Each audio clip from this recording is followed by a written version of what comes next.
Efa miomakomana fatratra ao anatin'ny fifidianana kominaly ihany koa ireo mpikambana ao anatin'ny jeunesse leader fanilo manerana nosy io moa no fanapakevitra andraisina zany atahorinan'ny toromarika napetraky ny birao foibe ny leader fanilo.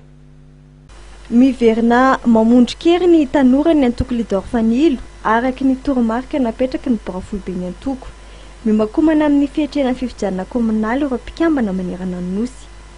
Fakahidrina nefa nanomboka amizao zavatra ataontsika zao dia miombona ny tompona ndraiky samihafa ato anatin'ny antoko ary antenaina fa manomboka zao dia ore amizay ny leader fanilo iteny izy amin'ny fotoana tokony itenena.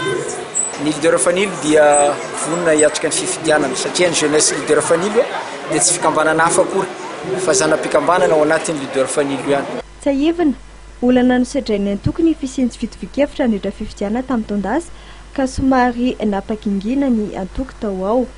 Tonga eo amin'ny fiatramirenana ny firesakina mpikambana izy ireo amin'izao fotoan'izao.